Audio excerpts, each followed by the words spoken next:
नमस्कार, news one India में आप सभी का स्वागत। आपके साथ में अर्चना कौशल। आप देख रहे हैं बात में दम है, जिसमें आज बात करेंगे पवित्र स्नान को लेकर जो चोट की जा रही है उसको लेकर आखिर विपक्ष क्यों लगातार हमलावर है। और सवाल ये इसलिए भी उठ जाता है क्योंकि महाकुंभ में श्रद्धालुओं में अद्भुत भक्ति दिख रही है। विश्व भर के सनातनियों को गर्व हो रहा है, लेकिन कुछ सियासतदानों को दर्द हो रहा है। जहां एक तरफ महाकुंभ को लेकर भक्तों की आस्था अपार देखने को मिल रही है, तो वहीं दूसरी तरफ इस पर सियासत भी कम नहीं हो रही। पहले अखिलेश यादव ने महाकुंभ स्नान को लेकर सवाल उठाए और अब उनकी पार्टी के सांसद अफजाल अंसारी ने महाकुंभ को लेकर विवादित बयान दिया। अफजाल अंसारी ने कहा कि संगम तट पर नहाकर व्यक्ति का पाप धुल जाएगा। इसका मतलब कि आगे बैकुंठ में जाने का रास्ता खुल जाएगा। यानी कि भीड़ देखने से ऐसा लग रहा है कि अब नर्क में कोई नहीं बचेगा और स्वर्ग में हाउसफुल हो जाएगा। तो इस तरह की जो बातें हो रही हैं, आखिर ये इस तरह के बयान क्यों दिए जा रहे हैं, आज इसी पर करेंगे चर्चा। लेकिन उससे पहले देखिए हमारी रिपोर्ट। संगम स्नान पर सियासी घमासान, अफजाल अंसारी का विवादित ज्ञान, महाकुंभ से दुनिया में मिली नई पहचान, सनातन एकता से सपा क्यों परेशान। मुख्यमंत्री योगी आदित्यनाथ के नेतृत्व में दिव्य और भव्य महाकुंभ का अलौकिक आयोजन किया गया है। भारत की सांस्कृतिक विरासत और आध्यात्मिक शक्ति महाकुंभ के इस बार के अद्भुत आयोजन ने अंतर्राष्ट्रीय स्तर पर और भी ज्यादा बढ़ा दी है। लेकिन देश दुनिया में बढ़ता सनातन का गौरव विपक्ष को रास नहीं आ रहा। विपक्ष के नेता महाकुंभ को बदनाम करने के लिए नए नए हथकंडे अपना रहे हैं। गाजीपुर से सपा सांसद अफजाल अंसारी ने महाकुंभ स्नान की भीड़ को देखते हुए जहरीला बयान दिया। सपा सांसद ने कहा कि संगम तट पर नहाकर व्यक्ति के पाप धुल जाएंगे। इसका मतलब है कि आगे बैकुंठ में जाने का रास्ता खुल जाएगा और भीड़ देखने से ऐसा लग रहा है कि अब नर्क में कोई नहीं बचेगा और स्वर्ग में हाउसफुल हो जाएगा। श्रद्धा का ये पर्व, मान्यता है कि संगम तट पे नहा करके व्यक्ति पवित्र हो जाएगा, पाप धुल जाएगा। अगर पाप धुल जाएगा तो इसका मतलब आगे वैकुंठ में जाने का रास्ता खुल जाएगा। तो जो आलम दिखाई दे रहा है उससे तो लग रहा है कि नर्क में तो कोई बचेगा नहीं और उधर हाउसफुल हो जाएगा। अमृत स्नान समाप्त होने के बावजूद भी महाकुंभ में आस्था का समुद्र दिखाई दिया। मन में आस्था लिए देश और दुनिया के कोने कोने से आए श्रद्धालुओं ने संगम में पवित्र स्नान किया। लेकिन विपक्ष को शायद ये रास नहीं आया, तभी तो महाकुंभ बदनाम करने में जुट गए। अब अफजाल अंसारी के बयान पर बीजेपी ने सपा को घेरा है। पहली बात तो अफजाल अंसारी को अधिकार नहीं है कि वो सनातन धर्म के ऊपर कोई टिप्पणी करे। वो बोले अपने अल्लाह के बारे में बोले, मक्का मदीने के बारे में बोले, कुछ और भी बोले, लेकिन उसको अधिकार ही नहीं है कि सनातन धर्म के बारे में वो टिप्पणी करेगा। हम लोग तो कभी टिप्पणी करते नहीं। लेकिन उसको ये समझ में आना चाहिए कि वो जो ऐसी बातें बोल रहा है जिसको ना देश बर्दाश्त करेगा, दुनिया में रहने वाले सनातनी बर्दाश्त करेंगे। हमें लगता है कि अफजल अंसारी जी के जो टिप्पणी है उसे एक संतुलित वे में लेना चाहिए, एक संतुलित दृष्टिकोण में लेना चाहिए, क्योंकि उनके कहने का से ये निकल करके आता है कि जो धार्मिक कार्यक्रम होते हैं, धार्मिक कार्यक्रमों में अत्यधिक भीड़ बढ़ जाती है, जिससे जो है अव्यवस्था फैलती है और सुरक्षा संबंधी चिंताएं भी उत्पन्न होती है, जो कि महाकुंभ में देखने को भी मिला। मौनी अमावस्या के दिन में न जाने कितने लोगों की भगदड़ में मृत्यु हो गई, न जाने कितनी अव्यवस्थाएं रही पूरे महाकुंभ में। और यही चिंता जो है मुझे लगता है कि उन्होंने मंच के माध्यम से कहा भी। ये पहली बार नहीं है जब सपा सांसद ने महाकुंभ पर जहरीला बयान दिया हो। इससे पहले अखिलेश यादव ने भी महाकुंभ में व्यवस्था को लेकर सवाल खड़े किए थे, जिसका योगी आदित्यनाथ ने करारा जवाब दिया था। जो लोग कर नहीं पाए, आज वे महाकुंभ के बारे में वही दुष्प्रचार करते हैं। कहते हैं साहब वीआईपी दर्शन हो रहे हैं। वीआईपी दर्शन क्या हो रहे हैं? कुंभ में तो हर व्यक्ति आएगा, वहां तो किसी के साथ कोई भेदभाव नहीं है। न जाति का भेद है, न पंथ का भेद है, न क्षेत्र का भेद है, न भाषा का भेद है। पूरा देश आ रहा है और 29 दिन में 45 करोड़ श्रद्धालु अब तक वहां स्नान कर चुका है। आप मुझे बताओ, भारत और चीन के बाद किसी देश के पास 45 करोड़ की आबादी निवास करती है क्या? और एक अस्थायी शहर में 45 करोड़ श्रद्धालु आकर के डुबकी लगा करके चला जाए तो इससे बड़ी बात और क्या हो सकती है। लेकिन जिनको नकारात्मकता फैलानी है, और नकारात्मकता फैलाने वाले कौन लोग हैं?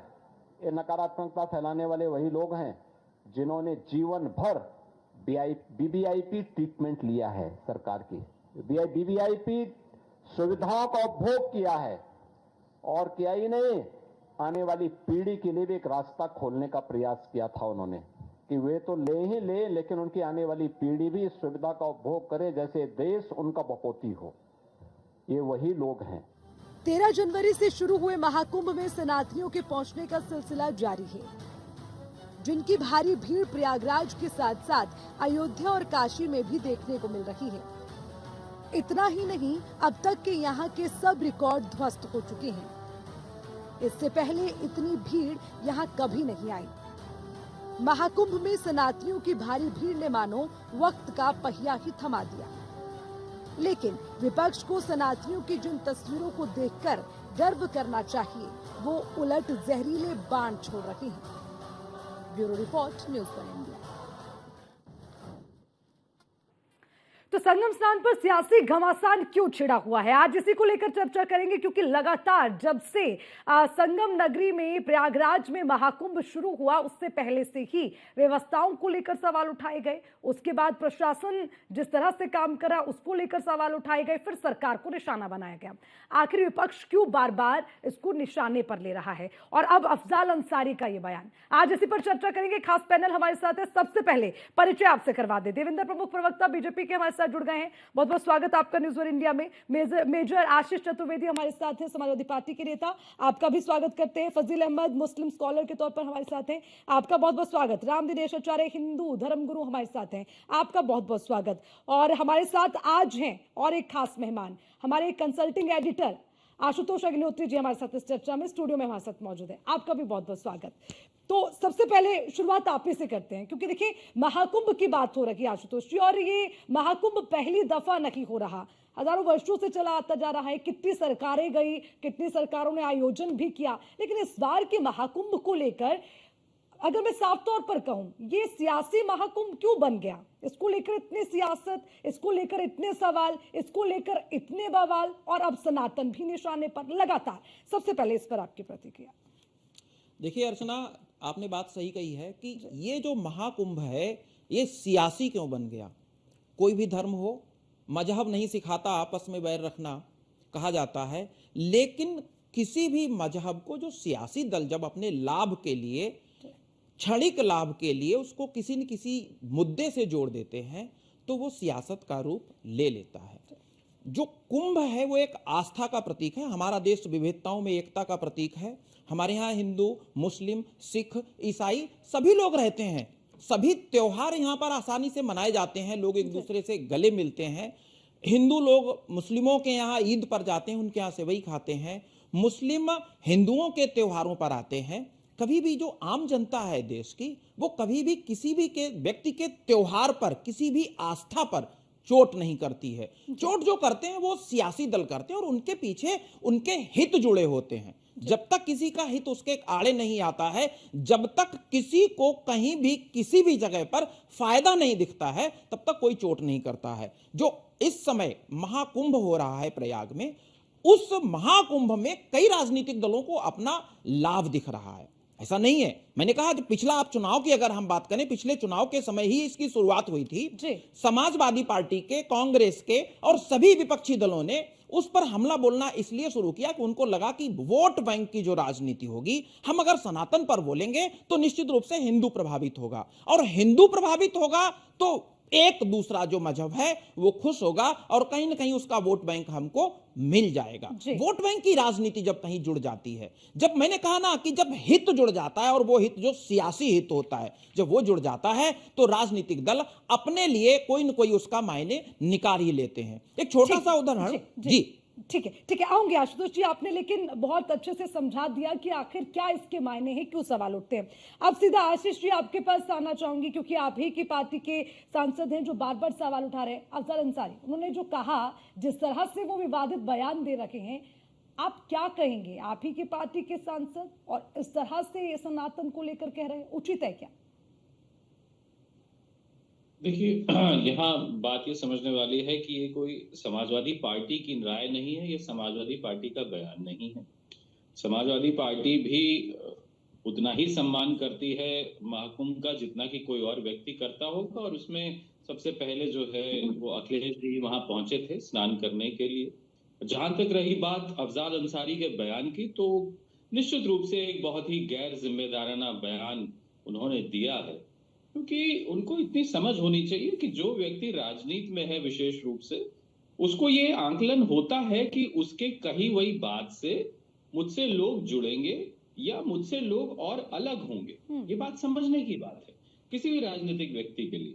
और किसी भी व्यक्ति को किसी भी धार्मिक आयोजन पे कभी भी किसी तरीके का सवाल नहीं उठाना चाहिए। हमने अगर कहीं व्यवस्थाओं पे सवाल उठाया वो एक अलग बात है। कुंभ से जो लोगों को दिक्कतें हो रही थी, परेशानी हो रही थी, वहां पे समाजवादी पार्टी ने अपनी बात को रखा कि सरकार इस चीज का जो है संज्ञान ले और उसमें सुधार करे। तो वो हमारा फर्ज है। तो वहां हमने वो बात उठाई, जो कमी दिखी मीडिया के माध्यम से, सोशल मीडिया के माध्यम से जो चीजें लोगों को दिक्कतें दिखी, हमने उस पे उठाया, हमने उस पे बात। लेकिन आशीष जी, ये आप ही की पार्टी के नेता हैं और कोई ऐसा तो है नहीं कि कोई कार्यकर्ता बोल के निकल गया, कोई छोटा नेता बोल के निकल गया। भाई सांसद हैं, अब ये जिम्मेदारी लेनी पड़ेगी ना। क्यों बार बार आप ही की पार्टी के नेता इस तरह का गैर जिम्मेदाराना बयान देते हैं? क्या पूरा ठेका उठा लिया क्या समाजवादी पार्टी के नेताओं ने? नहीं, मैं आपको बताता हूं कि भारतीय जनता पार्टी में कैबिनेट मंत्री हैं संजय निषाद। जब वहां भगदड़ मची और हजारों लोगों ने अपनी जान गंवा दी, तो संजय निषाद जो भारतीय जनता पार्टी में कैबिनेट मंत्री है, उनका बयान भी मैं आपको याद दिला दूं। उन्होंने बयान दे दिया कि ऐसी छोटी मोटी घटनाएं होती रहती हैं ऐसे बड़े आयोजन में। तो वो भी कोई बहुत जिम्मेदाराना बयान नहीं था उनका कि लोगों की मौत जो वहां हो रही है उसको वो छोटी मोटी घटना बता रहे थे। ऐसे अनगिनत उदाहरण हैं और बहुत से हैं जिनको गिनाया जा सकता है, लेकिन आज उन पे चर्चा नहीं है, इसलिए मैं उन पे नहीं जाऊंगा। लेकिन मैंने जैसा कि कहा कि अफजाल अंसारी ने जो कहा है वो बहुत ही गैर जिम्मेदाराना बयान है। उनको बिल्कुल इस तरीके की बातें नहीं कहनी चाहिए। ठीक है देवेंद्र प्रमुख जी, आपके पास भी आते हैं, क्योंकि बड़ी महत्वपूर्ण बात हो जाती है। बार बार सनातन को लेकर जब अटैक किया जाता है, लोगों की आस्थाओं पर सवाल उठाए जाते हैं। हालांकि इस पर मुख्यमंत्री ने कहा भी, कुछ लोग तो चोरी छुपे जाते हैं और दूसरों को कहते हैं कि भाई आप मत आइए। तो मतलब ये किसकी बात कही है और किस संदर्भ में कह रहे हैं मुख्यमंत्री, ये भी समझाइए। और अफजल अंसारी ने जो आज कहा, इस पर भी आपकी प्रतिक्रिया। सबसे पहले तो मैं कहूंगा कि जिस तरह से अंसारी जी बोल रहे हैं इसको, हाँ, उनको पता है कि मुझे लाभ कहां से हो सकता है। और ये एक छोटा मामला इसलिए नहीं है कि अब नहीं, कई बार बोलते हैं। और बड़ी बात यह है कि अखिलेश जी को कुछ करने के लिए बोलते हैं, कहीं ना कहीं सहमति होती है, ये तय होता है। जब इनके नेता राष्ट्रीय इनके महामंत्री बोलते थे, वो रामायण को लेकर जितनी डिबेट हुई, चर्चा हुई, उन पर उनकी पीठ थपथपाई जाती थी। हमारे यहाँ नूपुर जी बोल रही थी, कोई एक शब्द था, मैं धर्म पर नहीं जाना चाहूंगा, फंस जाएगा मामला। पूरे समाज ने इकट्ठा होकर पूरे देश में 56 देश मुस्लिमों तक ये बात गई थी, एक भाई जो है गलत छेड़ दिया पैगंबर साहब को। तो आप तो 50 करोड़ लोगों को छेड़ रहे हैं। कम से कम बोलने से पहले एक बार ये तो सोच लें।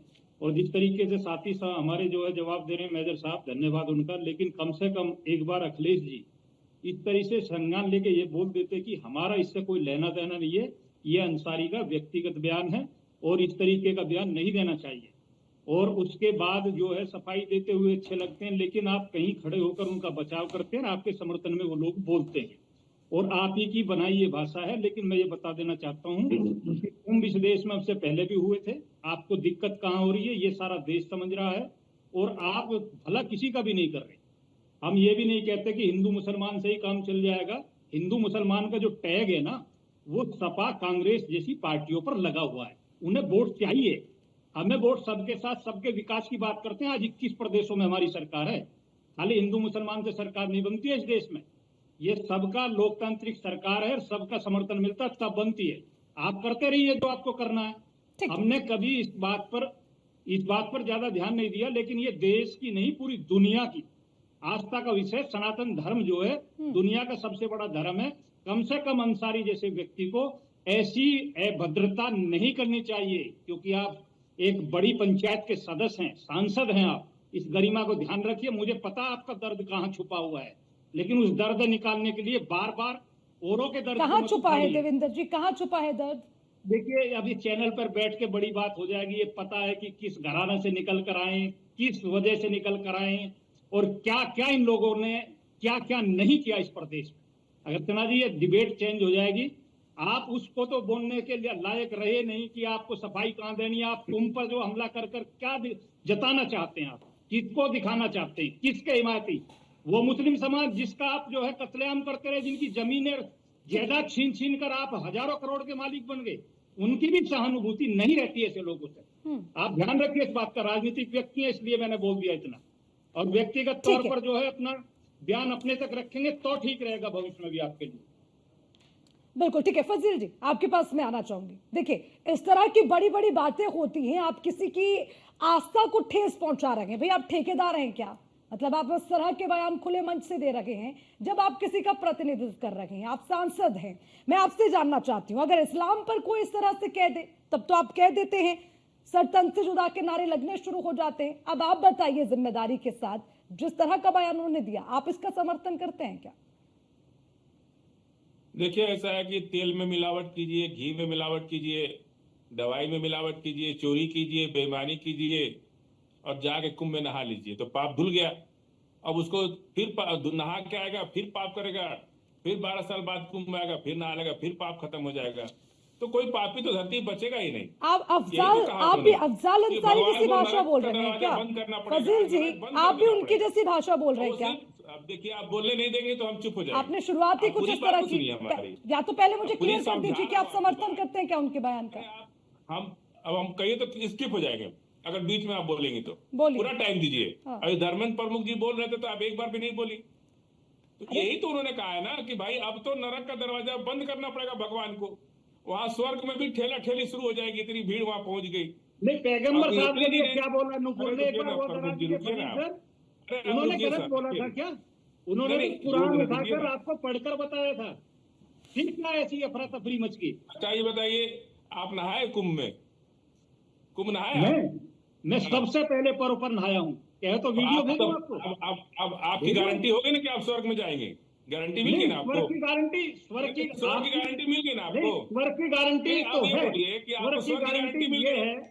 अरे फजील जी, इधर उधर की बातें मत करिए। जो सवाल पूछे उस सवाल का जवाब दीजिए। जो मक्का मदीना पहुंचती है, हज की यात्रा करते हैं, उनकी आप जिम्मेदारी लिख कर देते हैं क्या? उनकी आप जिम्मेदारी लिख कर देते हैं क्या?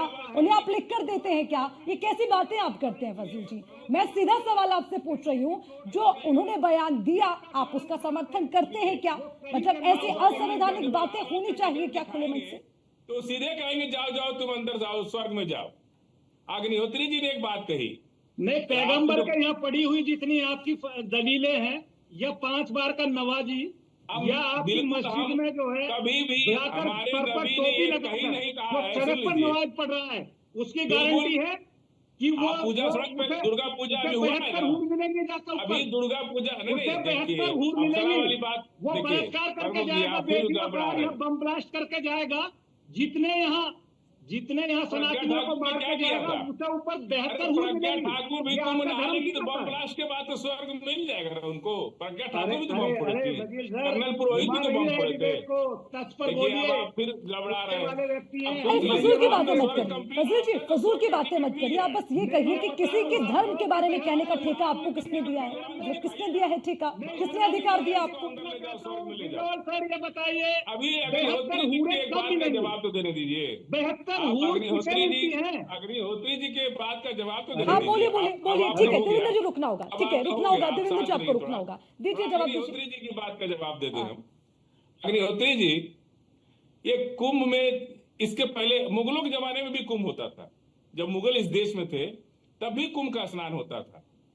इस तरह से महाकुंभ को कोई भाजपा का कुंभ है क्या? ये भाजपा का कुंभ है, वोटे के लिए हो रहा है ये सब। लाइव टेलीकास्ट 4,000 करोड़ रुपया खर्च हुआ, उसमें मुसलमानों का पैसा नहीं है। कोई बोला मुसलमान कि हमारा पैसा आप क्यों खर्च कर रहे हैं?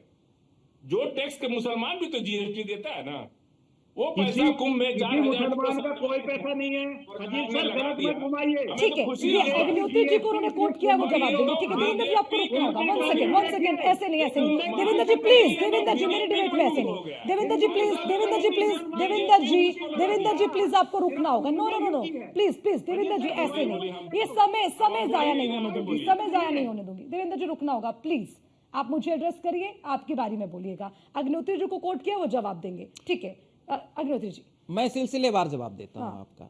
फजील साहब, आपके नाम के आगे स्कॉलर लिखा हुआ है। बहुत से लोग आपकी बातों को सुनते हैं, आपके समाज के, आपके धर्म के भी और बाकी के लोग भी। आपने एक बात कही, मैं आपको बड़ा बुद्धिमान व्यक्ति समझता था कि आपको यह कहना चाहिए था कि चाहे वो हिंदू धर्म हो और चाहे वो मुस्लिम धर्म हो, आस्था व्यक्ति की व्यक्तिगत नहीं होती है, वो एक समूह से जुड़ी हुई होती है। फजील साहब, मैं आपके ही पॉइंट पर आ रहा हूं। आपने मुझसे जवाब मांगा है, तो मेरा जवाब सुन लीजिए। आस्था किसी व्यक्ति विशेष से नहीं जुड़ी होती है, आस्था एक देश से जुड़ी होती है, एक समाज से जुड़ी होती है, एक राष्ट्र से जुड़ी होती है और उस परिवार से जुड़ी होती है जो व्यक्ति अपने कंधे पर बोझा लेकर के वहां पहुंचता है। कोई व्यक्ति नरक के लिए, नरक ना आपने देखा है और ना स्वर्ग किसी और दूसरे व्यक्ति ने देखा है, लेकिन हमारा देश आस्थाओं से जुड़ा हुआ है। आपके यहां से जब व्यक्ति कोई जाता है उम्रा करने के लिए, हज करने के लिए, उसको नहीं पता है कि वो दोजख में जाएगा या कहां जाएगा, लेकिन उसे पता है कि वो उस पवित्र स्थान पर जाएगा मक्का में, तो उसको एक मन की शांति मिलेगी और उस शांति के लिए वहां पर जाता है। आपने कहा हिंदुओं और मुस्लिमों की बात कही, आपने बांटने की बात कही। देश की सरकार के द्वारा, केंद्र सरकार के द्वारा आयुष्मान कार्ड योजना जो चलाई गई है, क्या उस योजना के माध्यम से किसी लाभार्थी को अगर इलाज कराने जाता है तो क्या डॉक्टर उससे पूछता है कि आप मुस्लिम हो या हिंदू हो, क्या हम आपका इलाज करें? नहीं, पूरी बात सुन लीजिए फाजिल साहब, पूरी बात सुन लीजिए। आपके प्रयाग में, अरे एहसान की बात नहीं, आप देश, हम आपके ऊपर एहसान नहीं कर रहे, वो एक सरकार की जिम्मेदारी है। और आपके प्रयागराज में सैकड़ों मुस्लिमों के ऐसे घर आए जिन्होंने अपने दरवाजे खोल दिए उन लोगों के लिए जो कुंभ में आए थे, जिनको परेशानी थी। क्या वो मुस्लिम नहीं थे? क्या उनकी आस्था नहीं थी? क्या उन्होंने इंसानियत नहीं निभाई? एक व्यक्ति अपनी आस्था से वो डुबकी लगाने जा रहा है एक संगम में, वो स्वर्ग जाएगा या नरक जाएगा ये उसके कार्य तय करेंगे, उसके द्वारा जीवन काल में की गई जो उसकी प्रतिक्रियाएं हैं वो तय करेंगी। लेकिन वो व्यक्ति जिसने संन्यास ले लिया बचपन में, वो भी उसे डुबकी लगा रहा है। गंगा में हर चीज गिरती है, गंगा का जल निर्मल क्यों कहा जाता है? आप भी तो जाते हैं वहां से पवित्र जल लेकर के आते हैं और उस जल को मस्तक पर लगाते हैं, तो गंगा में क्या गिर रहा है क्या नहीं गिर रहा है एक अलग मैटर है। कौन स्वर्ग जाएगा कौन नरक जाएगा वो एक अलग मैटर है। एक व्यक्ति की आस्था पर चोट करके आप देश में बवाल कराना चाह रहे हैं। आप जिस तरीके का बयान दे रहे हैं उससे कितने लोगों की आस्था प्रभावित होगी। हिंदू मुस्लिम को बांटना चाह रहे हैं आप, ये स्थितियां हैं। उसको बैकुंठ मिल गया, जो गंगा तो जा करके आप भी डूब के मर गए, तो उसमें आपको जाना पड़ेगा। मुझे तो लग रहा है आप जैसे लोगों को जाना चाहिए, आपको वहां तक की यात्रा करनी चाहिए और ये देखना चाहिए कि कितने लोग स्वर्ग में पहुंच गए और कितने लोग नरक में रह गए। सॉरी, मुझे लगता है कि आपकी अगर आपके ये बयान है तो देश को बांटने वाले बयान होंगे ना। 40 करोड़ लोग डूब नहा लिए उसके अंदर, नहा लिए भैया तो अच्छी बात है, अच्छी बात है तो ठीक है ना फजील जी, फिर आप क्यों इतना तिलमिला रहे हैं? यही तो बड़ा सवाल है। ठीक है, आपको इस बयान के ऊपर ये कहना चाहिए था कि नहीं एक समाज को बांटने वाला बयान है, इस तरीके का बयान नहीं होना चाहिए। ठीक है, वापस आऊंगी। बहुत देर से हिंदू धर्म गुरु हमारे साथ थे, राम दिनेश आचार्य जी इंतजार कर रखे, उनके पास चलते हैं। अब हम आपसे भी जानना चाहेंगे, देखिए बार बार बड़ा आसान हो जाता है सनातन पर अटैक करना, लोगों की आस्था को ठेस पहुंचाना। आप कुछ भी कहकर निकल जाइए, और अगर हम यही बात कहते हैं कि ऐसे अगर इतने गैर जिम्मेदाराना बयान दिए जाएं तो फिर आप उस पर माफी मांग के निकल जाएंगे, लोगों की आस्था का क्या? आप इस पर क्या कहेंगे दिनेश आचार्य जी? देखिए, सबसे पहली बात तो ये है कि इनको इतनी बड़ी चिंता हमारे सनातन धर्म की है, जो अभी तक हमारे सनातन धर्म को मानते नहीं थे। कम से कम इनको ये पता चला कि स्वर्ग और नर्क सनातन धर्म में होता है। और सबसे बड़ी बात ये है कि कौन स्वर्ग गया कौन नर्क गया, पर ये जिस पार्टी में है उस पार्टी को नर्क ले जाने की पूरी तैयारी इन्होंने कर रखा है, बांध रखा है सर पर इस बात के लिए कि हम जिसमें हैं उसका सर्वनाश करके ही छोड़ेंगे। और इसलिए कुंभ जो इस समय जाति धर्म संप्रदाय से ऊपर उठ करके एक सैलाब की तरह जाकर के एक आध्यात्मिक चेतना से धर्म जाति से ऊपर उठ करके जिसका बीज बोया गया था जहर का, जाति का, कि जातियों में लोगों को बांट दिया जाए, वो एक ऐसा सुनामी की तरह आया कि वो सारी जाति धर्म संप्रदाय ऊंच नीच छोटे बड़े सब समाप्त तो होकर के कुंभ में स्नान कर रहे हैं। ये हमारी परंपरा, उस परंपरा का पालन कर रहे हैं। पता नहीं इनके पेट में दर्द क्यों हो रहा है, ये लोग इतनी चिंता क्यों करने लगे कि कौन स्वर्ग जा रहा है कौन नर्क जा रहा है। अरे आप अपनी चिंता करिए कि आप कहाँ जाते हैं, आपकी क्या व्यवस्था है। किसी भी सनातन धर्मावलंबी ने आपके ऊपर इस प्रकार की कोई टिप्पणी नहीं की है। तो ऐसी बात करके फिजूल बात करके इस देश की आस्था को ठेस पहुंचाने का अधिकार किसी को नहीं है, वो किसी भी पार्टी का नेता हो, किसी भी धर्म का व्यक्ति हो। इसलिए इन लोगों को इस पर किसी प्रकार की टिप्पणी नहीं करनी चाहिए। कौन स्वर्ग जाता है कौन नर्क जाता है, इसकी जिम्मेदारी उठाने का कार्य इनका नहीं है। इनका जो अपना काम है नेतागिरी करने का, जनता के साथ और जनता की सुविधाओं को और एक प्रशस्त राजनीति करने का। उन्हें लगता है कि अब हमारी राजनीतिक रोटियां कमजोर पड़ रही हैं, पूरा देश भगवामय होता चला जा रहा है, पूरा देश आध्यात्मिक चेतना के उस उच्चतम शिखर पर पहुंच रहा है जहां पर हमारी कोई दाल गलने वाली नहीं है। तो बौखलाहट में ऐसे बयान इन लोगों के निकल करके आ रहे हैं जिससे हमारे सामाजिक ताने बाने को छिन्न भिन्न किया जा सके। अभी कह रहे थे अग्निहोत्री जी से कि आप भी जाइए कूद कर उसमें और बैकुंठ में। कैसी अनाप शनाप बात आप कर रहे हैं। आपके धर्म पर कोई इस प्रकार से चर्चा करे तो आप रोड पे खड़े हो जाते हैं और आप कहने जाइए कूद करके बैकुंठ में चले जाइए, अपने प्राण का परित्याग कर दीजिए। किसी भी स्थान पर इतने सारे लोग इकट्ठा हो जाएं तो वहां पर आप पता है कि इतने मुस्लिम अगर एक साथ इकट्ठा कर दिए जाएं हाहाकार मच जाएगा। लेकिन इतने सनातन धर्मावलंबियों ने पूरे विश्व को इस प्रकार के एक दृश्य को दिया है कि जहां 40-50 करोड़ लोग उपस्थित हुए हो और वहां एक भी ऐसी घटना न घटी हो जहां आपस में एक दूसरे के प्रति या किसी राष्ट्र के प्रति ऐसे नारे लगाए गए हो या देश विरोधी किसी प्रकार के ताकतों को बल दिया गया हो। आपको सीख लेनी चाहिए और पूरे विश्व को सीख लेनी चाहिए इस कुंभ से कि सनातन धर्मावलंबी विश्वगुरु क्यों है, भारत विश्वगुरु क्यों है। इतनी संख्या में उपस्थित होने के बाद भी किसी प्रकार के ऐसे नारे नहीं लगते, किसी प्रकार से उपद्रवी, किसी प्रकार का कोई ऐसा भाव नहीं उठता है जिससे देश में और समाज में किसी भी प्रकार से अशांति का वातावरण बने। निश्चित तौर पर फजील जी, मुझे लगता है ये बात जी पूरा कीजिए देशाचार्य जी। हाँ, देखना चाहिए कि इस देश की मर्यादा, इस देश का गौरव कितना अच्छा है कि इतने लोग उपस्थित हुए हैं। घटनाएं और दुर्घटनाएं हुई हैं, वो बहुत दुखद हैं। ये घटना नहीं होनी चाहिए, लेकिन इस घटना पर संवेदना व्यक्त करने के बजाय उस पर राजनीति की जाए, मुझे लगता है कि ये भी भारत के नैतिकता और किसी भी राजनीतिक पार्टी के नेता की बहुत कम शब्दों में बहुत अच्छी बात आपने समझाई। अब मैं आशीष जी वापस आपके पास आऊंगी, क्योंकि देखिए महाकुंभ को लेकर लगातार अखिलेश यादव सवाल उठाते रहे हैं, व्यवस्थाओं को लेकर सवाल उठाते रहे। हालांकि वो बात दूसरी है कि वो खुद भी उसी महाकुंभ में गए, आस्था की डुबकी भी लगाई। मैं कहती हूं आप मिसमैनेजमेंट को लेकर सवाल उठाइए, कोई आपत्ति नहीं। आपने ट्रेनों को लेकर जिक्र किया, आपने जाम को लेकर जिक्र किया, आपने कहा वहां पर प्रशासन का कोई लूपहॉल रहा, बढ़िया है, आप विपक्ष से सवाल उठाइए। लेकिन आप सनातन को लेकर चोट क्यों करते हैं बार बार, किसी की आस्था को ठेस पहुंचाते हैं बार बार क्यों? ये तो जिम्मेदारी आपकी नहीं है, इसका ठेका तो आपके पास नहीं होगा। उचित है ना आशीष जी? देखिए, समाजवादी पार्टी ने कभी भी एक राजनीतिक दल के रूप में कभी भी कुंभ पे, आस्था पे कोई सवाल नहीं उठाया। जैसा मैंने पहले भी कहा कि समाजवादी पार्टी ने जब भी सवाल उठाया तो व्यवस्था को लेकर के सवाल उठाया। जहां ट्रैफिक जैम लग रहे थे, 2-2, 3-3 दिन से लोग फंसे हुए थे, सड़कों पे थे, परिवार थे, लोगों के रहने खाने पीने की सुविधा नहीं हो पा रही थी। जब वो चीजें संज्ञान में आई सबके, तो हमने उस चीज को कहीं ना कहीं उठाया और हम लोगों की अपेक्षा थी कि आशीष जी वो बढ़िया है, हम आपके फेवर में, हम कहते हैं हम भी सरकार से सवाल पूछेंगे। लेकिन ये जो आप स्वर्ग नर्क बैकुंठ और ये हाउसफुल जैसी बातें कर रखे हैं, आप निष्कासित करेंगे अफजल अंसारी को? नहीं, देखिए मैंने कहा ना कि क्या इसकी संजय जिम्मेदारी निषाद कौन को लेगा? आप ही जो की पार्टी के मंत्री तो नेता थे, है ना। आप ये देखिए ना, केवल के नहीं, उनसे सवाल तो जरूर किया जाएगा अफजाल अंसारी से, इसमें कोई दो राय नहीं इतना है। काफी है। लेकिन क्या संजय निषाद, जिन्होंने ये कह दिया था कि वहां जो लोग जो मरे हैं वो बहुत छोटी मोटी घटना है, तो क्या भारतीय जनता पार्टी ने उनको निष्कासित किया? क्या उनको मंत्री पद से हटाया गया? नहीं हटाया गया। तो यदि ऐसे बयान आते हैं तो जाहिर सी बात है कि उन लोगों से, जो लोग ऐसे बयान देते हैं, जो पार्टी का नेतृत्व होता है, उनसे सवाल जरूर करता है, लेकिन निष्कासन जल्दी नहीं होता है, ये तो सही बात है। और कई लोगों की देखिए, गैर वैसे मुझे लगता जिम्मेदाराना है बयान भी आशीष जी थे। आप बहुत जिम्मेदार इंसान है। मुझे लगता है कि इस तरह से अगर आप कंपैरिजन करके आप ये कह दें कि उन्होंने कहा, ठीक है, जवाब देखिए उनकी भी बनती है, लेकिन मैं आपसे पूछती हूँ, आपकी पार्टी के बड़े नेता ये बोल दें तो आप उनसे सिर्फ सवाल पूछ लेंगे करके निपट जाएंगे, इतना काफी है क्या?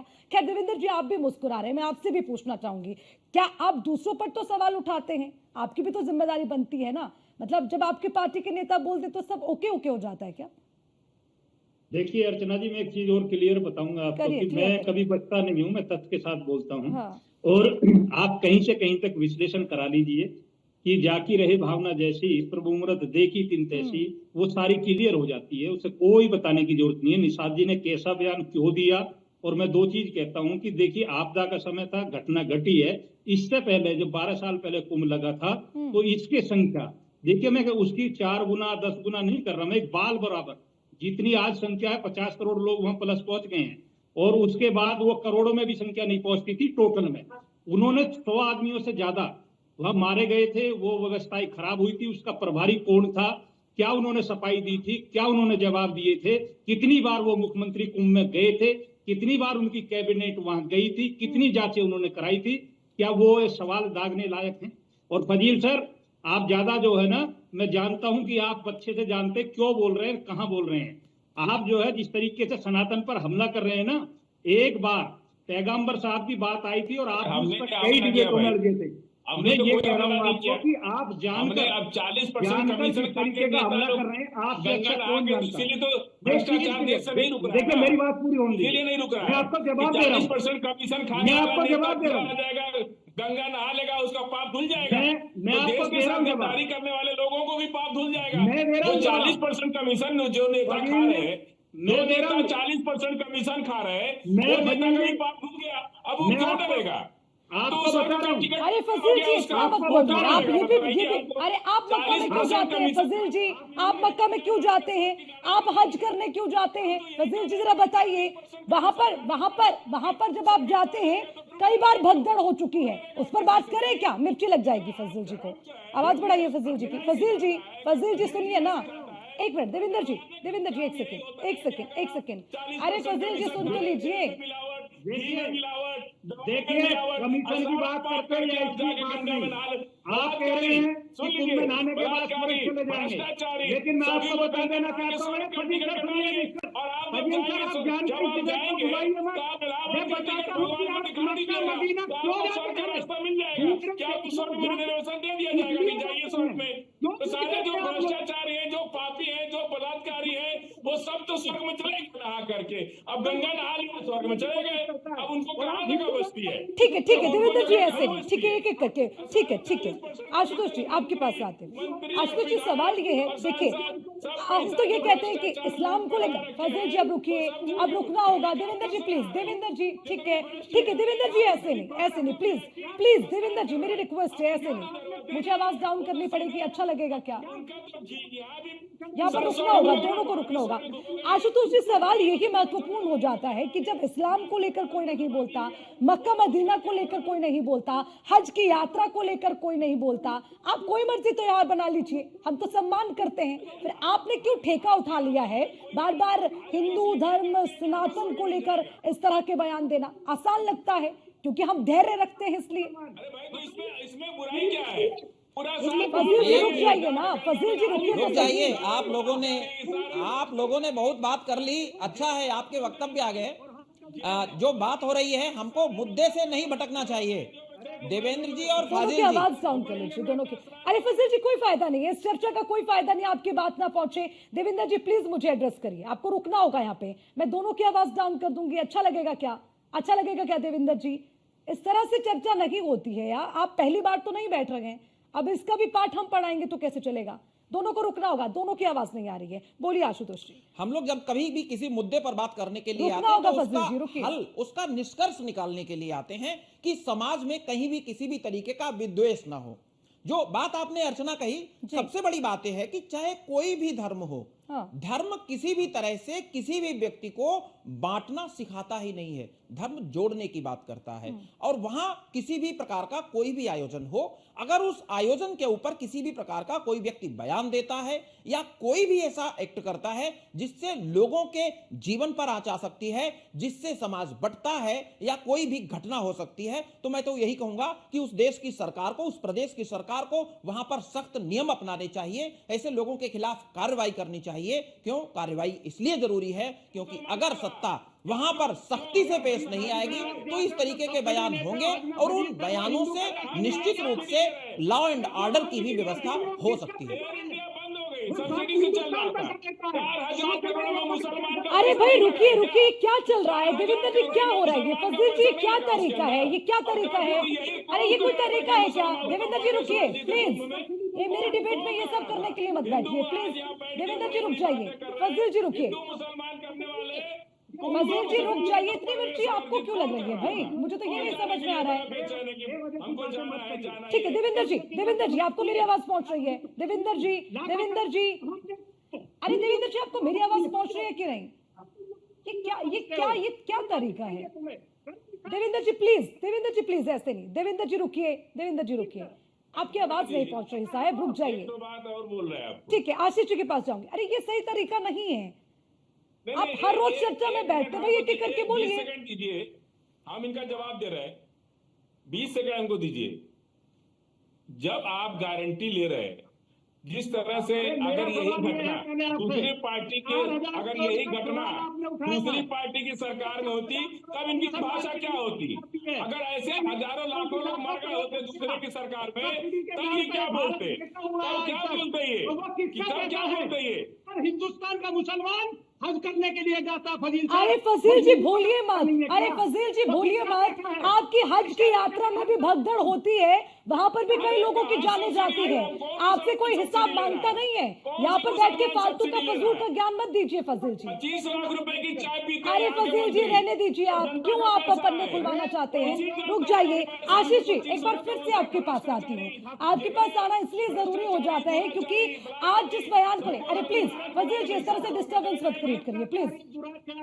दोनों की आवाज डाउन करिए, प्लीज। मैं दोनों से रिक्वेस्ट कर रही हूं, मेरी डिबेट में कम से कम अनुशासन के साथ बैठें। ये सब्जी मंडी बनाने के लिए नहीं है डिबेट, प्लीज। अभी दोनों की आवाज नहीं जा रही है। देवेंद्र जी ये तरीका सही नहीं है, आप तो समझदार है, कम से कम थोड़ा समझदारी का परिचय दीजिए। अच्छा लग रहा है ये समय की बर्बादी आप और कर रखे हैं।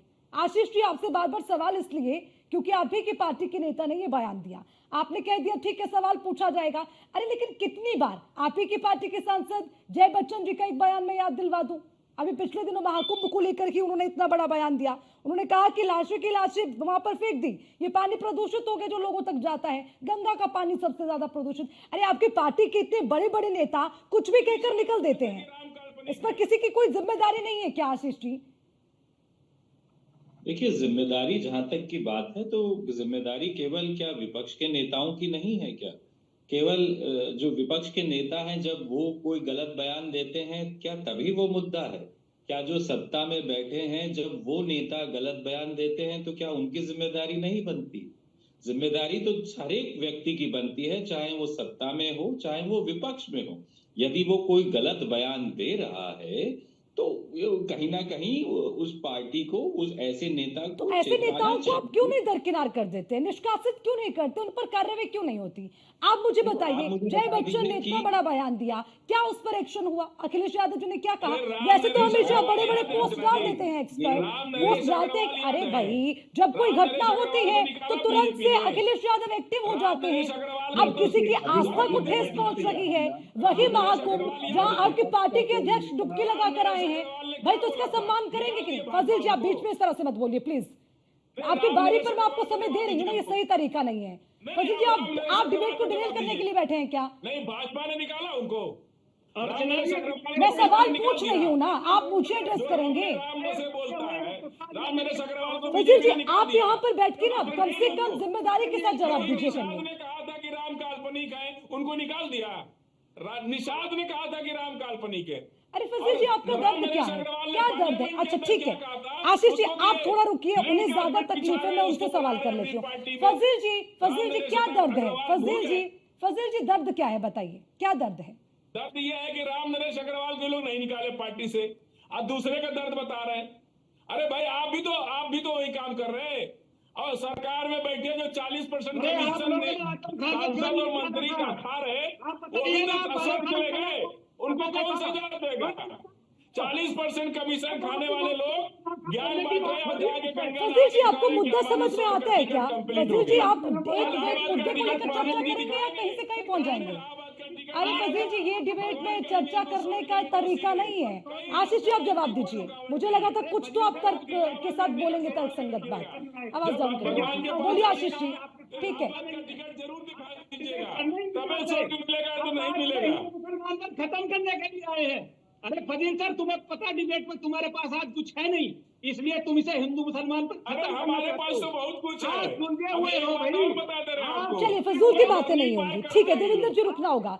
आशीष जी से सवाल था, आशीष जी जल्दी से जवाब दीजिए, फिर मैं राम दिनेश आचार्य जी के पास जाऊंगी। बहुत देर से इंतजार करें, बोलिए, दोनों की आवाज डाउन करें। अरे ऐसे नहीं चलेगा, प्लीज आशीष जी बोलिए।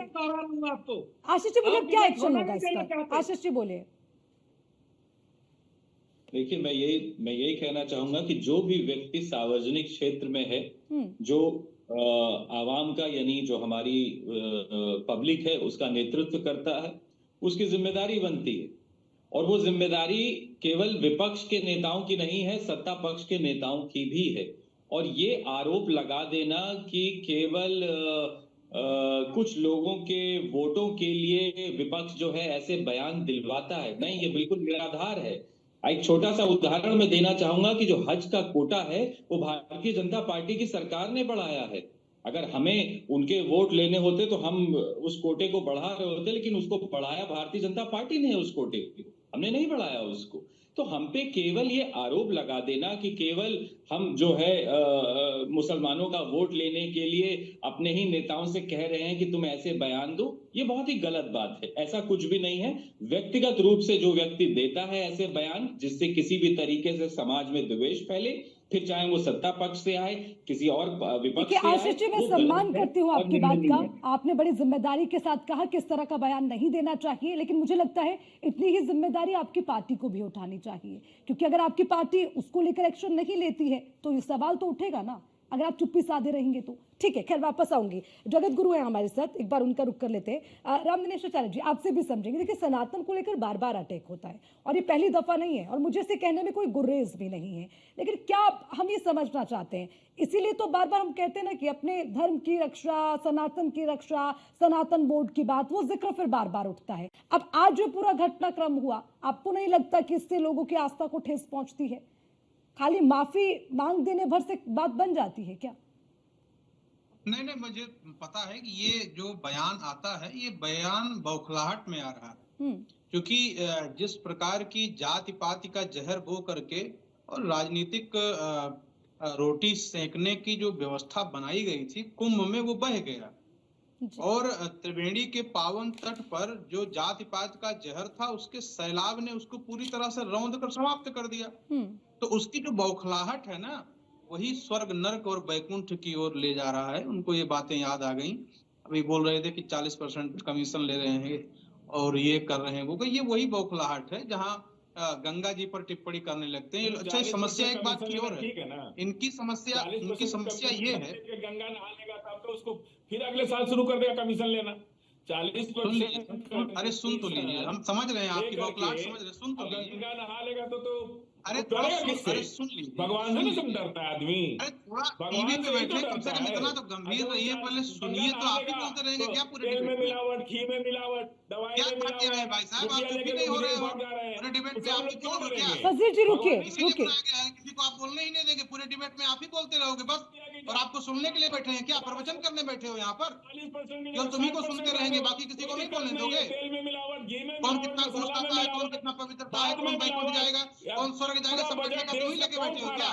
40-40 लाख रुपए की चाय पी रहे बैठे हो आप। कभी बोले सबका न्याय तुम ही कि करोगे? 40-40 लाख रुपए की जनता की चाय क्यों पी रहे हो? सबका तुम ही न्याय करने के लिए बैठे हो। घूम रहे तुम बताओ कि कौन स्वर्ग जाएगा, कौन बैकुंठ जाएगा? पहले बात तो उसको क्यों नहीं आप बात बोलते? उत्तर देने का काम करना। ठीक है फजल जी, थोड़ा धैर्य रखिए प्लीज। फजल जी ये सही तरीका नहीं है। मैं आती हूँ आपके पास। ठीक है फजल जी 2 सेकंड, ठीक है 30 सेकंड आपके पास आऊंगी फजल जी, आऊंगी। फजल जी थोड़ा धैर्य रखिए प्लीज। फजल जी प्लीज फजल जी ऐसे मत करिए प्लीज। अपने लाशों को ठिकाने पर हवा दिया और गंगा में पानी खोलवा करके वो आज बड़ी बड़ी बातें कर रहे। अरे फजल जी करोड़ों की जनता आपको देख रही है इस चैनल पर। पिता को खोज रही है। आज भी लोग घूम रहे हैं अपने माता पिता को खोज रहे हैं। आज तक सरकार उनके माता पिता को खोज के नहीं दे पाई। फजल जी आपको रुकना होगा। ठीक है पूरा करने दीजिए फजल जी, पूरा करने दीजिए प्लीज। अब आप डिबेट के अंत में इस तरह से मत करिए फजल जी, प्लीज फजल जी। अरे रुकिए भाई, अरे फजल जी रुक जाइए फजल जी। चलिए आशुतोष जी ठीक है आगे बढ़ना होगा। फजल जी तो रुकेंगे नहीं, उनकी आवाज डाउन करिए। फजल जी ये अच्छा नहीं लगता है, आप अच्छे नहीं दिखेंगे इस तरह से। क्या मैसेज जाता है जनता में, क्या मैसेज जाता है फजल जी? ये सही तरीका नहीं है। ठीक है फजल जी पूरा करने दीजिए प्लीज, आप पूरा कीजिए। जगत गुरु जी पूरा कीजिए आप। तो मैं कह रहा हूं कि ये जो बौखलाहट है इनकी वही निकल करके आ रही है, क्योंकि जो बीजारोपण इन्होंने जहर बोया था जाति पात का, कहीं ना कहीं समुद्र के सैलाब में वो पूरी तरह बह चुका है।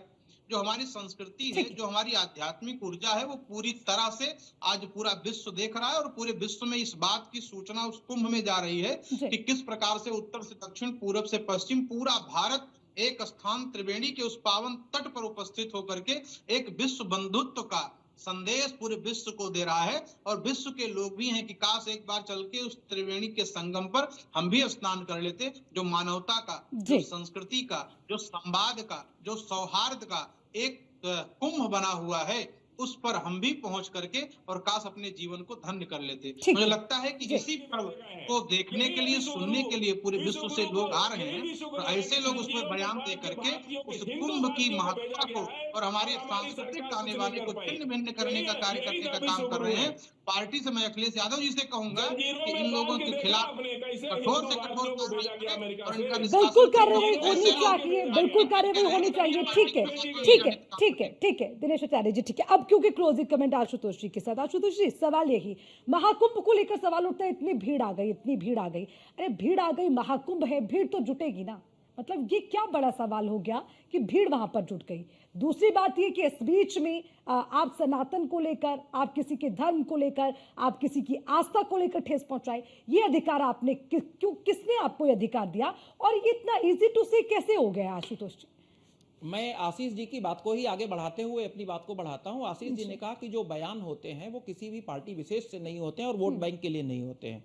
मैं 2 बयानों की ओर इनका जिक्र करना चाहूंगा। केरल के मुख्यमंत्री पिनाराई विजयन ने कहा, इन्होंने कहा था कि हिंदू धर्म, सनातन धर्म है वो लोगों को जातियों में बांटने का काम करता है। 2023 में 2 सितंबर 2023 को तमिलनाडु के मंत्री एमके स्टालिन के बेटे उदयनिधि स्टालिन ने एक बयान दिया। उन्होंने कहा कि सनातन धर्म एक बीमारी की तरह है। उन्होंने उसको डेंगू से जोड़ दिया, उन्होंने उसको मलेरिया से जोड़ दिया और उन्होंने कहा कि जो बीमारियां होती हैं वो बीमारियों को जड़ से खत्म नहीं किया जा सकता, उनका उन्मूलन किया जा सकता है। अभी आपने जया बच्चन जी का बयान बताया सबके सामने, अफजाल अंसारी साहब का जो बयान है वो आपने आज बताया, जो उन्होंने दिया आस्था के ऊपर सवाल उठाया और पूरे कुंभ के आयोजन के ऊपर सवाल उठा दिया। सबसे बड़ी बात है कि इन जो 4 व्यक्ति थे, ये चारों व्यक्ति जिम्मेदार पदों पर हैं, एक राजनीतिक दल से जुड़े हुए हैं। जब व्यक्ति व्यक्तिगत जीवन से हटकर के सार्वजनिक जीवन में आ जाता है और जब वो किसी पद के ऊपर बैठ जाता है तो उसका एक शब्द पूरे समाज के ऊपर प्रभाव डालता है। उसी तरीके से चाहे अफजाल अंसारी हो, चाहे जया बच्चन हो, चाहे पिनाराई विजयन हो, उदयनिधि स्टालिन हो, फजील साहब बैठे हुए हैं, ये हो, आशुतोष अग्निहोत्री हो, या जितने भी हमारे सभी लोग बैठे हुए हैं, आप लोगों के मुंह से निकला हुआ शब्द समाज को अच्छाई की ओर भी ले जा सकता है और बांटने का भी प्रयास किया जा सकता है। बिल्कुल आशुतोष जी, और आज इस चर्चा का जो मतलब पूरा कंक्लूजन वो बात यही है कि आप जो बोलते हैं वो बड़ी जिम्मेदारी के साथ बोलना चाहिए। अर्चना वो अर्चना भाषा जी बांटने एक वाली नहीं मिनट, होनी अर्चना चाहिए। जी मैं आपको जी। 1 मिनट रोकना चाहूंगा। बस 30 फजील सेकंड, साहब, समय बहुत आज कम है। जी। आपको जिस जिम्मेदारी के साथ यहाँ पर बिठाया गया था, आपने जिम्मेदारी का बिल्कुल भी परिचय नहीं दिया। आपने भ्रष्टाचार का आरोप लगाया। मैं आपको चैलेंज करता हूं, मैं आपसे कहता हूं, आप जिस क्षेत्र में रहते हैं, जिस जिले में रहते हैं, उस जिले की एक एक बड़ी योजनाओं को उठाएं। उन योजनाओं में जो भ्रष्टाचार हुआ है, उस भ्रष्टाचार की पूरी पोटली लेकर के आए। मैं आश्वस्त करता हूं मेरा चैनल उसको आगे बढ़ाएगा, लेकिन इस तरीके की बयानबाजी नहीं होनी चाहिए। आप जिम्मेदार व्यक्ति के रूप में यहाँ पर बैठे हैं और जिम्मेदारी का परिचय जरूर देना चाहिए। सबको लेनी चाहिए। ठीक है, माफी के साथ सबको रोकना चाहूंगी। फजील जी थोड़ा ठंडा पानी पी लीजिए, समय हमें इतने की इजाजत देता है। और सबसे बड़ी बात यह भी कि जब भी कोई बयान आप देते हैं, कम से कम वो जिम्मेदार लोग जो कि आपको जिम्मेदारी जनता सौंपती है, तो आपका बयान किसी को भड़काने वाला भी हो सकता है और किसी को समझाने वाला भी हो सकता है, जैसे कि आशुतोष जी ने भी जिक्र किया। तो ये बड़ी जिम्मेदारी के साथ हमें इस पर ख्याल रखना चाहिए और उसकी जो पार्टी है उसको भी इस पर एक्शन लेने की जरूरत है, हम ये कहते हैं। और आज बात में दम है में फिलहाल के लिए इतना ही। खबरों का सिलसिला लगातार जारी है, आप देखते रहिए न्यूज़ 1 इंडिया। नमस्कार।